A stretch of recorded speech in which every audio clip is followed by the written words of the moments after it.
We discuss about peptic ulcer disease today. So first we should know what is peptic ulcer and what is erosion and ulcer in stomach. Okay? So ulcer is a disruption of mucosal integrity of the stomach or duodenum leading to the local defect that is ascribed to the active inflammation. है ना? So यदि normally हमने कस्तो हुन्छ भन्दा if there is the erosion or break more than 5 mm in size, we call it ulcer, and if it is superficial and less than 5 mm size, we call it erosion. Hey, so you should know this. So okay, there is a production of hydrochloric acid in the stomach. Hey, so hydrochloric acid, if a single drop of hydrochloric acid of pH 1 to 2, hey, gets dropped into your finger, there can be a hole. Hey, but stomach gets protected itself from this highly strong acid. So there should be some mechanisms of protection from that acid. Okay, so there are mainly 3 barrier of protection from the acid and gastric juice. Okay, so that can be either pre-epithelial, epithelial, and subepithelial. Okay, so like mucous bicarbonate layer, which acts as a pre-epithelial barriers, it is a physiochemical barrier. Subepithelial cells provide defense by producing mucus. Epithelial cells ionic transport that maintains the intercellular pH and bicarbonate production and intercellular tight junction.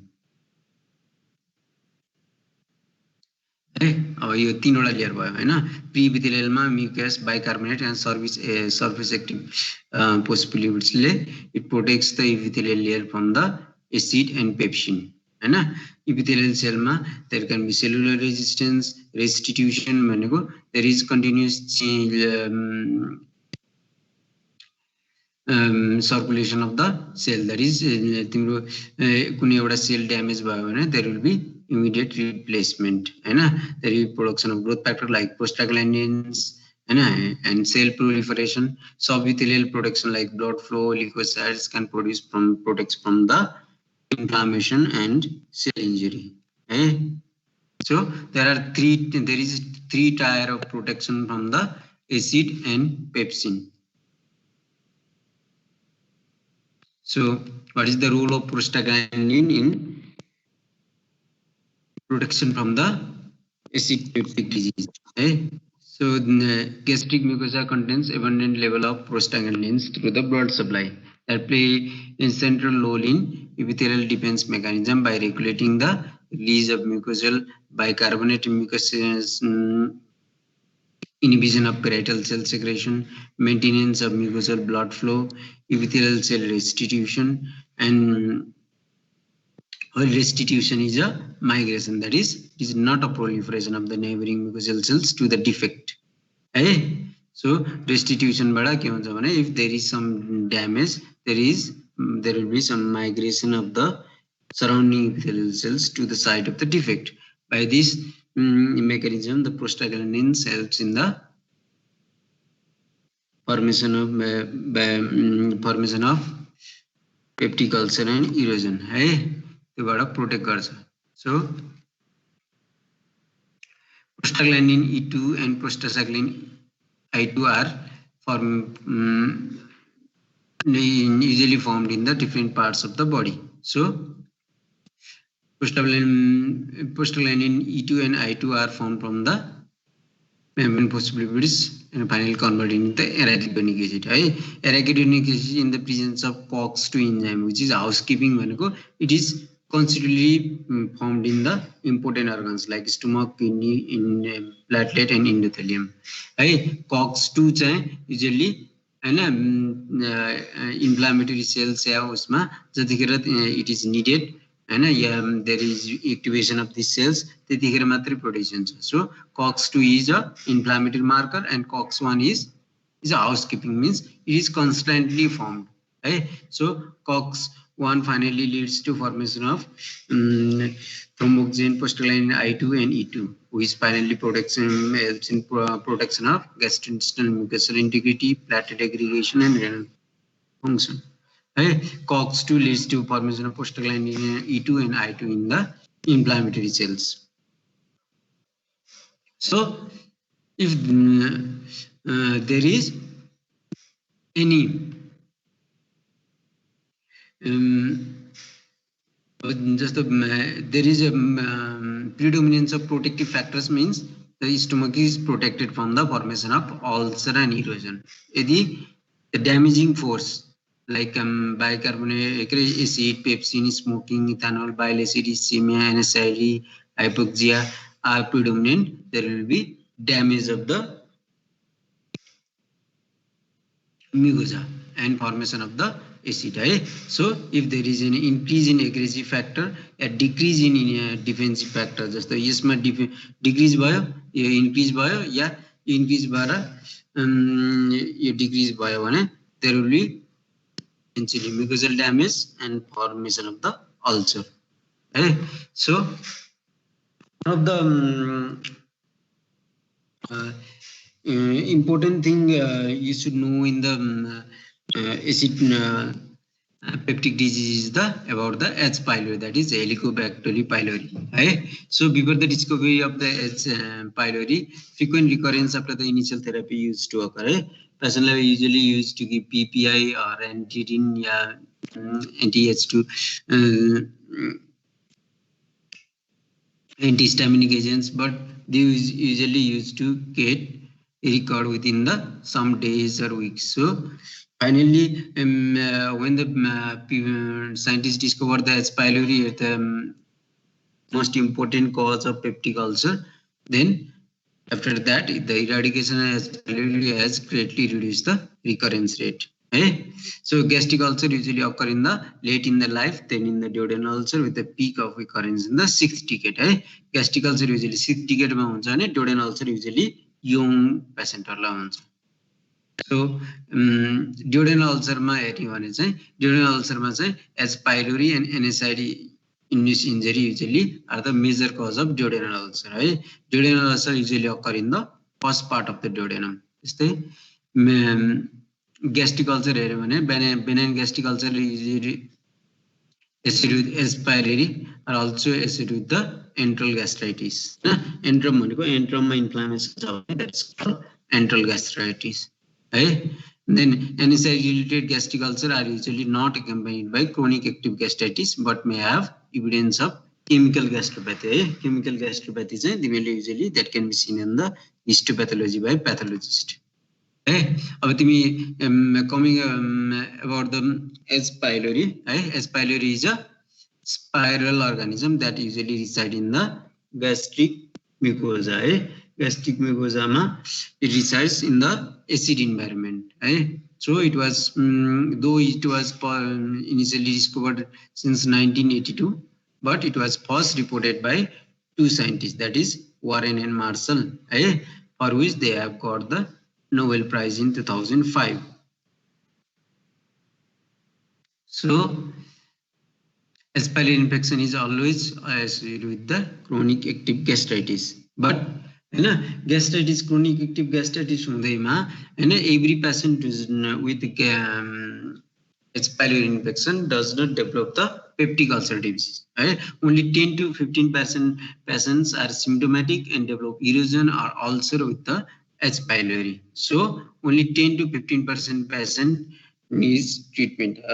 तो हाम्रो पार्टमा usually South Asia मा, नेपालमा, इन्डियामा हेर्यो भने almost 70 to 80% of the patients are infected with H. pylori. So तिमीहरु मध्ये every 10 जनामा every 7 to 8 जनामा H. pylori हुने chance हुन्छ. But every patient with H. pylori does not develop the symptom nor they develop the peptic ulcer disease. So only those symptomatic patients, only those who develop the complication needs eradication of the H. pylori.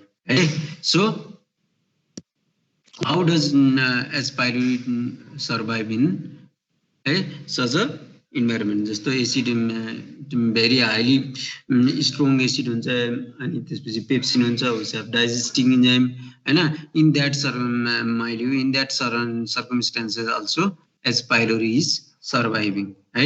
So H. pylori कसरी survive गर्छ भन्दा चाहिँ usually production of the enzyme called urease है urea H pylori चाहिँ urease नामको enzyme produce गर्छ which convert the urea to CO2 and bicarbonate है त्यो के अरे ammonia gets converted to bicarbonate which acts as the buffer surrounding it है so acid ले यसलाई damage गर्न सक्दैन है it usually reside in the mucus and on the epithelial cells so हैन mucus or epithelial cell मा त्यही भएर चाहिँ gastric acid ले चाहिँ direct यसलाई attack गर्न सक्दैन हैन it has capacity to create an ionic gradient at a low pH हैन then it also release of factors that decrease the acid secretion by the parietal cells during the early infection so H pylori infection भयो भने चाहिँ तिम्रो stomach मा चाहिँ acid production चाहिँ बढ्दैन है but there is decrease in the acid production which is called atrophic gastritis H pylori usually cause the decrease in total acid production in the stomach but due to other different factors it cause the inflammation and ulcer in the stomach so what type of people develop the complication due to the H pylori so it depends upon the multiple factors just the host factor भयो duration of infection location of the infection inflammatory response genetics योले चाहिँ role गर्न सक्छ त्यस्तै H pylori मा चाहिँ H pylori को structure एडेजिन porins इन्जाइम्सहरु युरिएज अनि अरु ब्याके क्यागे भन्ने इन्जाइमहरु के रे फ्याक्टरहरु हुन्छ यसको so these all pathogenic factors can should act together to develop the symptoms complication in the patient should are having the H pylori infection so H pylori यदि every factors are going together and in same direction then patient can develop the complication so H pylori it can usually leads to chronic gastritis, peptic ulcer disease, gastric maltoma, and gastric cancer. So H pylori is able to fight off stomach that does not reach it with the enzyme urease. Urease converts the urea into bicarbonate and ammonia, which are the strong base, and finally protecting it from the acid in the stomach by neutralizing the acid. So, when the H pylori infect the normal gastric mucosa, it leads to the acute H pylori infection. When there is a persistence of H pylori infection due to the multiple of factors, it leads to the chronic H pylori infection. And due to the chronic H pylori infection, around 10 to 15% of the patient can lead to the complication that is either enteral predominant gastritis, non-atrophic pangastritis yeah corpus predominant atrophic gastritis. अघि मैले भनिसके usually corpus भनेको चाहिँ body हो है so H pylori चाहिँ usually atrophic gastritis also that can lead finally leads to duodenal ulcer, mild lymphoma. If enteral predominant gastritis on a patient can develop the duodenal ulcers. Patient can have persistent asymptomatic H pylori infection. Non-atrophic pangastritis on a patient can develop the mild lymphoma. If patient can have the corpus predominant, that is body predominant atrophic gastritis, they can develop the gastric ulcer, intestinal metaplasia, dysplasia, and finally the gastric cancer. So another important cause that factor that cause the gastric ulcer, peptic ulcer disease is the NSAID. So NSAID को main काम भनेको के हो भन्दा they block the prostaglandin formation so अघि नै हामीले भनिसक्यौं prostaglandin has a critical role in maintaining the mucosal integrity and repair job NSAID ले prostaglandin रोक दिन्छ everything will get turn over there will be increased HCl secretion, decreased mucus secretion decreased bicarbonate secretion, decreased surface active phospholipid, and decreased epithelial proliferation, and finally leading to ulcer and erosions. So other factors H pylori infection ra NSAID baik other factors like cigarette smoking different genetic predisposition, psychological stress, diet may have role in formation of the peptic ulcer disease. There are some systemic disease, systemic condition that can be associated with the peptic ulcer disease. Like strong association can be found with systemic mastocytosis, chronic pulmonary disease, chronic renal failure, cirrhosis, nephrolithiasis, alpha-1 antitrypsin deficiency. There can be possible association with hyperparathyroidism, chronic heart disease, polycythemia vera, and chronic pancreatitis. So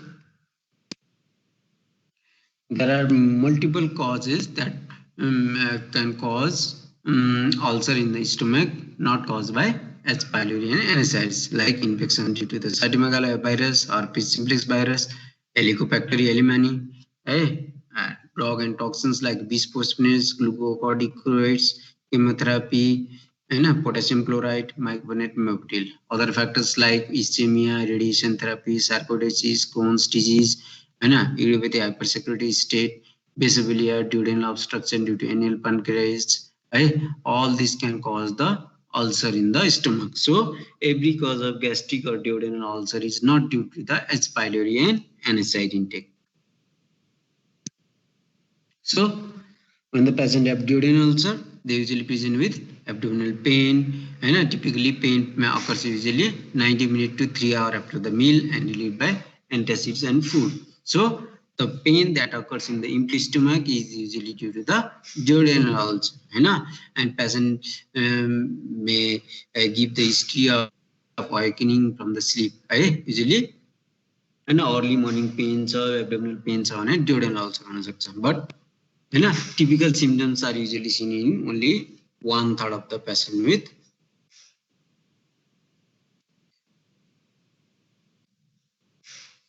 duodenal ulcer. जस्तो gastric ulcer मा pain patterns usually different.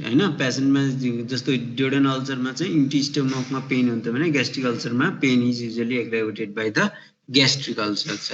They can have nausea, weight loss, so which usually is not seen in the duodenal ulcer. अर्को भनेको gastric ulcer is usually seen in the old age, while duodenal ulcer is usually seen in the young age. Young strength level age मा चाहिँ patient usually have the duodenal ulcer.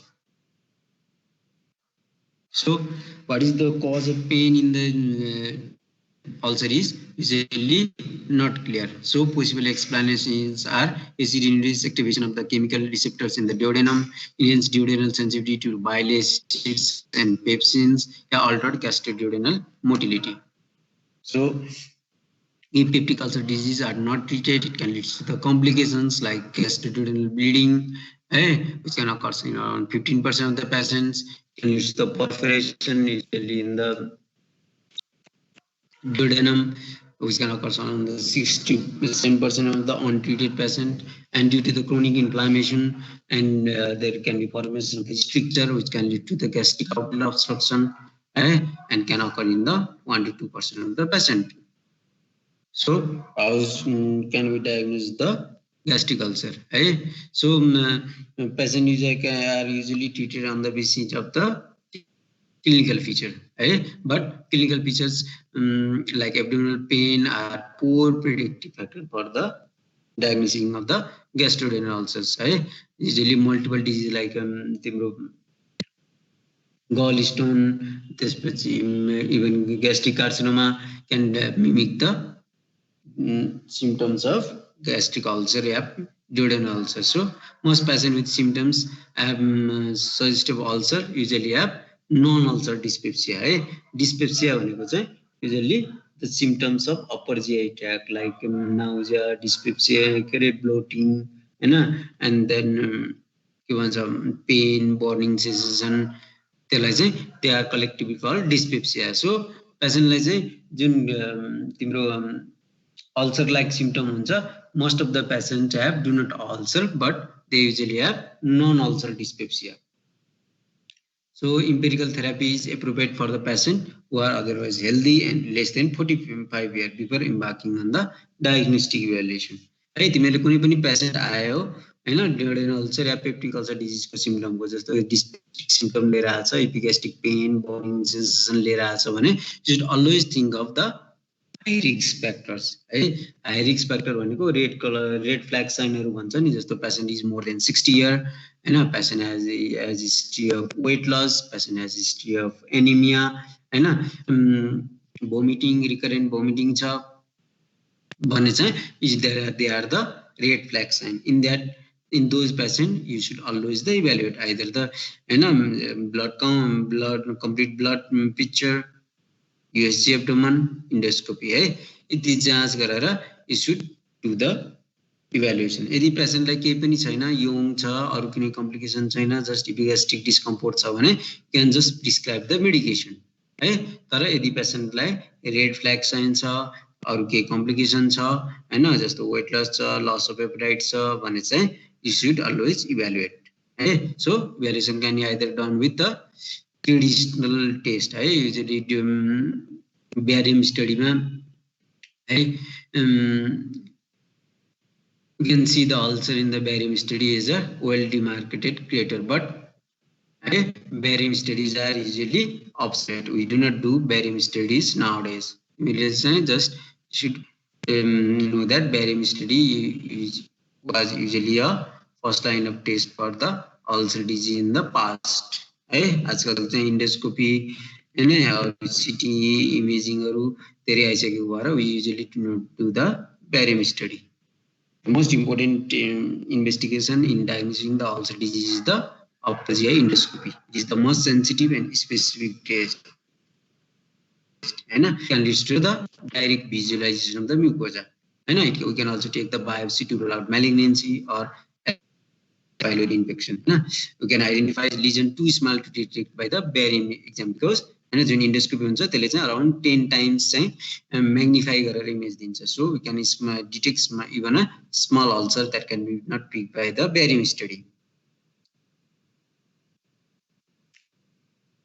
so picture ma हेर्यो भने this is the gastric ulcer benign ulcer this is the clean based and surrounding because edematous and clear hey there is no any abnormal mucosa surrounding just the malignant gastric ulcer cha bhane you can see this is the base is unhealthy surrounding mucosa is also unhealthy hey and normal mucosa cha so you can you should while doing in the endoscopy you should be clear that whether it is a gastric ulcer or malignant gastric ulcer malignant gastric ulcer cha bhane you should always take the biopsy hey benign gastric ulcer cha recent bleed bhaya cha bhane you can wait and repeat the endoscopy later and take biopsy if needed this is the duodenal ulcer hey D1 ma bhako ulcer there is a deep large ulcer in the duodenum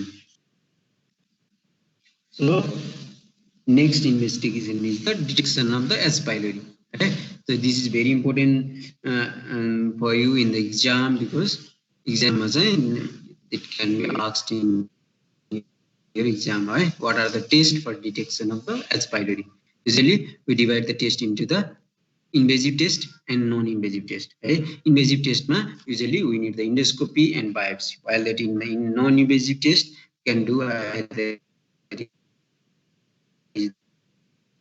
the biopsy so the most commonly done test is the rapid urease test है तिमीले सानो biopsy लिन्छ अनि त्यसपछि एउटा किट हुन्छ त्यसमा चाहिँ put the small biopsy sample है so it can give the positive or negative test है usually there is the chance of false negative with the recent use of PPI है पेशेन्ट लाई यदि तिमीले इन्डोस्कोपी गरेर र्यापिड युरेज टेस्ट गर्ने हो भने चाहिँ 2 हप्तादेखि चाहिँ PPI छोड्नु भन्नुपर्छ है त्यस्तै you can do histology to show to see if there is infection with the H pylori or we can also do the culture but culture is usually not done because it is a very time consuming है अरु non invasive टेस्टमा चाहिँ you can do serology है but serology आजकल तिमीहरुले जहाँ पनि ओपीडीमा देख्यौ भने हैन प्राइभेट ओपीडीमा serology गरिरहेको हुन्छ but serology is a though very inexpensive and convenient but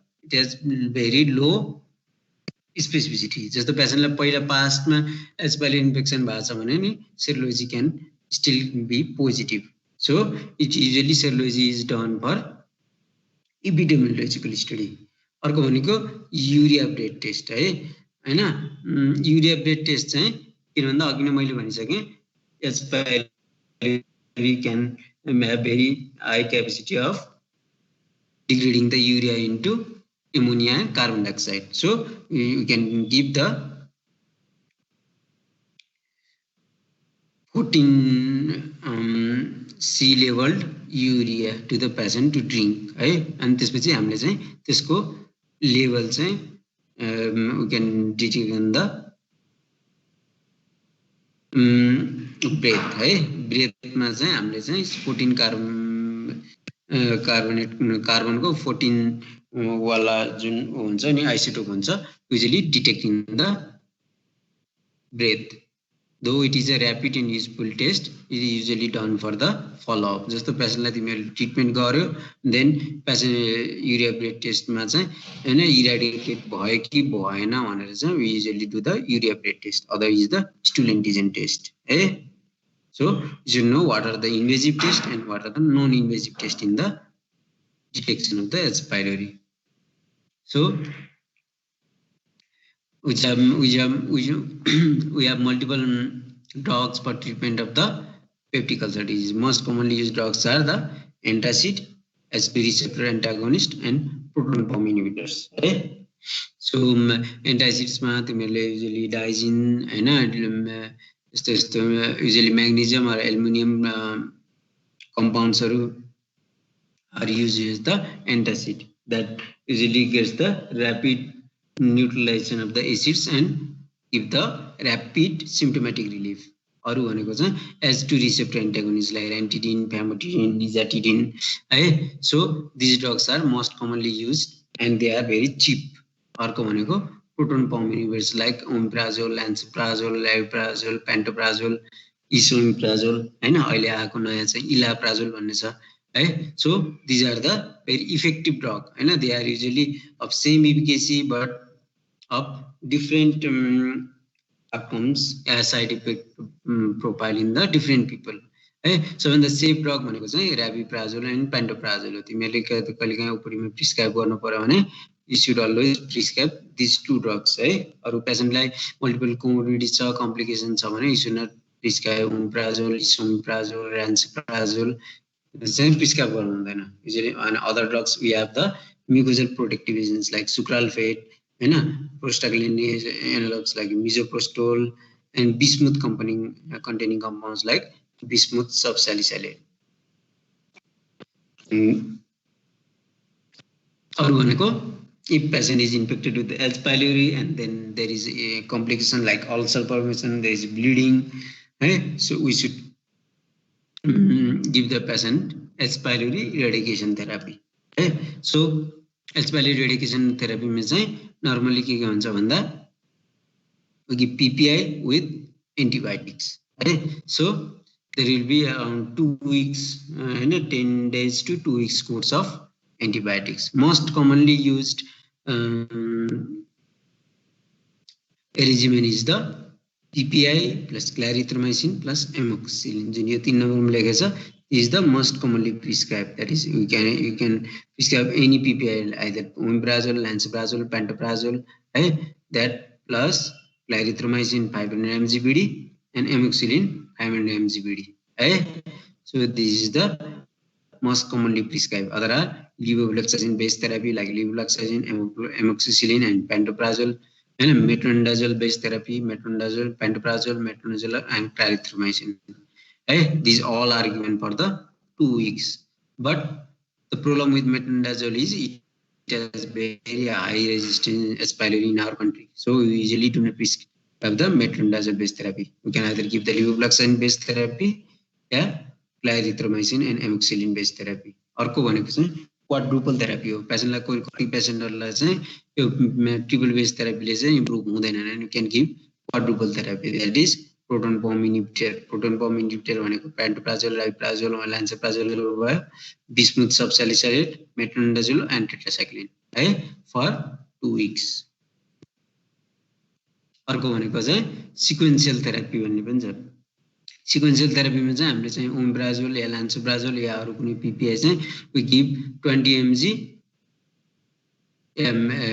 twice daily है. यो twice daily दिन्छ PPI चाहिँ amoxicillin चाहिँ usually we give 1 gram twice daily for 5 days, and after 5 days we replace the amoxicillin with clarithromycin and tindazole given twice daily, right? Total of 10 days, right?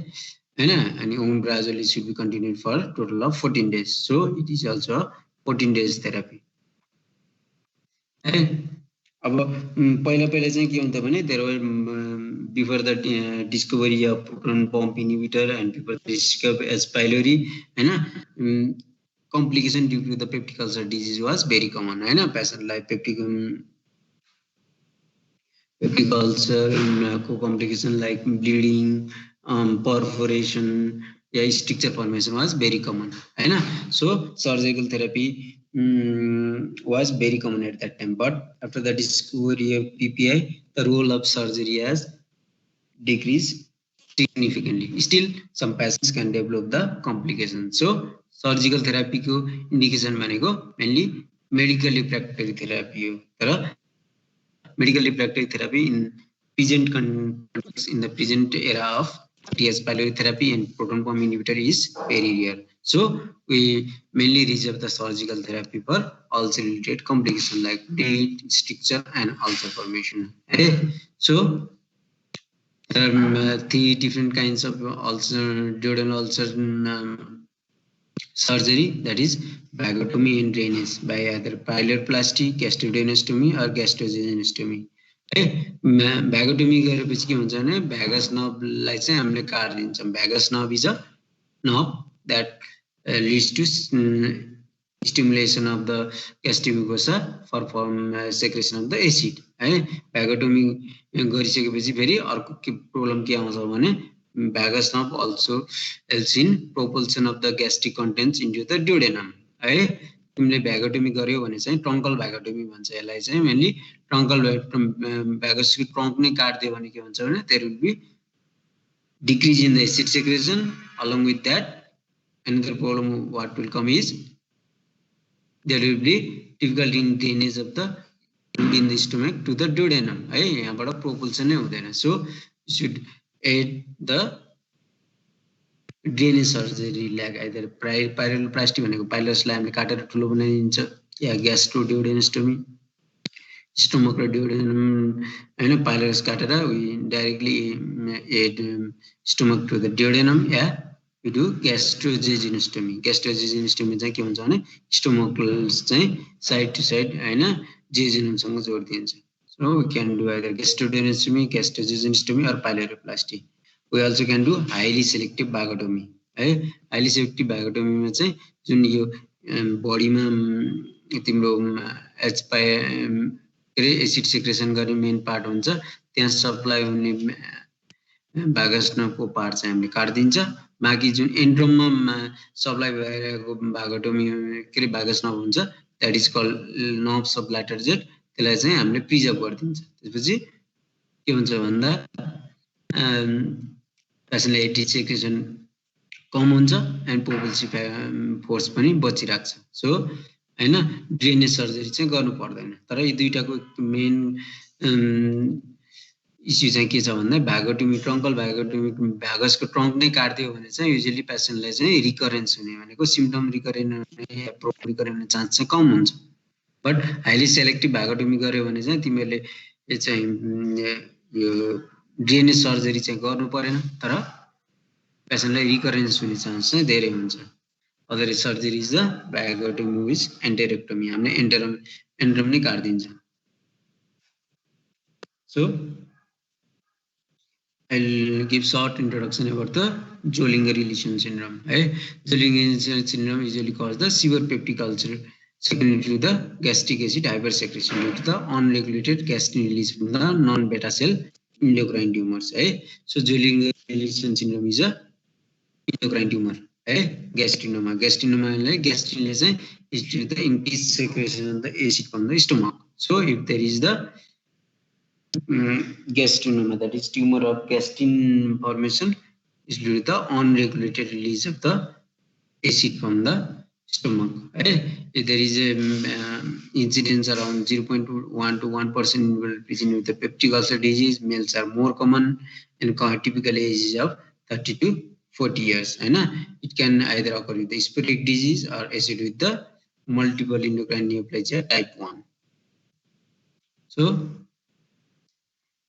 the most common site is the pancreas. Extra pancreatic site ma it can occur in the duodenum, stomach, bones, ovaries. Usually more than 60% are the malignant. So most common manifestation is the peptic ulcer disease. कुनै पनि मान्छे peptic ulcer disease लिएर आइरहेछ र त्यसको कुनै atypical symptom छ भने we should always suspect the Zollinger Ellison syndrome. जस्तो पेशेन्टलाई अनयुजुअल लोकेसनमा छ. अघि नै मैले भनिसकेँ duodenal ulcer usually occur in the D1 मा, that is first part of D1. यदि सेकेन्ड पार्ट अफ डियोडेनममा या B1 मा अल्सर छ भने चाहिँ या अरु साइडमा छ भने अनयुजुअल लोकेसनमा छ भने we should suspect the Zollinger Ellison syndrome. Ulcer that is refractory to standard medical therapy, ulcer that recurrence after the acid reducing surgery, patient present with the frank complication like perforation, bleed despite the therapy. There is no history of as pylori and NSAID, but patient present with the complication, we should think of Zollinger Ellison syndrome. Patient can have diarrhea in around 50% of the patient. Gastrinoma usually develop the main one syndrome in around 25% of the patient. अरु main one को अरु involvement भनेको चाहिँ thyroid gland, pancreas, and pituitary gland.